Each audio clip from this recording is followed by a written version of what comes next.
Salut à tous et bienvenue sur la chaîne Bonjour Canada.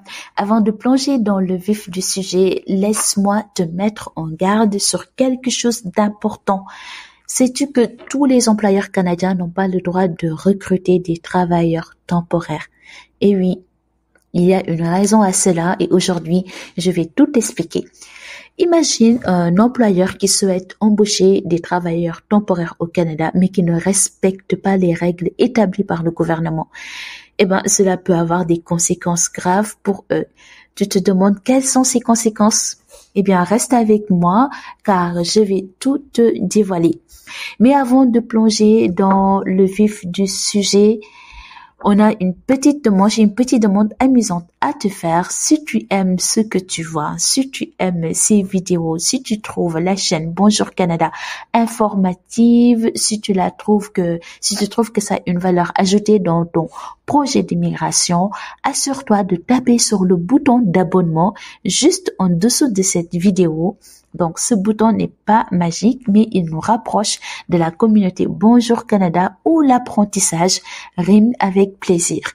Merci de t'abonner et maintenant, sans plus attendre, plongeons dans le sujet du jour. Je vais partager mon écran avec toi et te montrer la liste complète des employeurs canadiens qui n'ont pas le droit de recruter. Voilà, les amis, je suis dans le site officiel de l'immigration où nous allons voir la liste des employeurs qui ont été jugés non conformes. Mais avant de vous expliquer ce contenu, euh, le début de la vidéo et cette partie ont été faites à des moments différents. Vous allez remarquer au niveau de ma voix que ma voix actuellement est beaucoup plus posée. J'arrive pas à la monter haut. C'est juste un petit rhume. Donc, n'hésitez pas à augmenter le volume pour que vous puissiez m'entendre correctement et que cela soit audible de votre côté. Donc, ce lien que je vous montre actuellement, je vais le laisser dans la barre de description de cette vidéo. Vous allez avoir dans ce lien la liste de tous les employeurs qui ne peuvent pas embaucher des travailleurs étrangers temporaires, donc dans le cadre du programme des travailleurs étrangers temporaires ou du programme de mobilité internationale. Donc, ces employeurs ont reçu, si je peux me permettre, utiliser le mot sanction. Donc, ils ont été sanctionnés et soit ils doivent payer des pénalités, ils ont des pénalités financières ou ils n'ont plus le droit de faire des recrutements, d'embaucher en fait. Ce qui m'étonne en fait, c'est que le chiffre est assez élevé. J'en vois en tout 759 entrées. Je trouve que c'est beaucoup quand même. Et dans ce tableau, vous allez voir au niveau de ce tableau, à gauche, donc la première colonne, on a le nom commercial de l'entreprise, la dénomination sociale de l'entreprise, l'adresse, raison pour laquelle l'entreprise a été sanctionnée, date de la décision définitive, la pénalité financière et état en fait. Lorsque j'ai regardé cette liste, j'ai vu regarder cette entreprise. Cette entreprise a une pénalité de 50 000 dollars canadiens et il est inadmissible jusqu'au 30 août 2028. Donc, jusqu'au 30 août 2028, il n'a pas le droit de faire des recrutements. Je trouve que, wow, il a dû faire beaucoup d'erreurs pour en arriver là.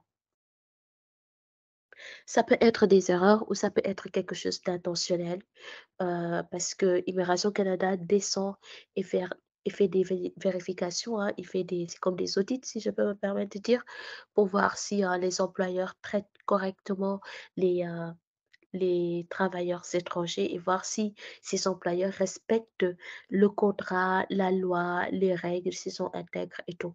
Et là, on a vu tantôt les raisons pour lesquelles cette entreprise a une amende aussi élevée, une pénalité de 50 000 dollars canadiens et ne peut plus embaucher jusqu'en août 2028.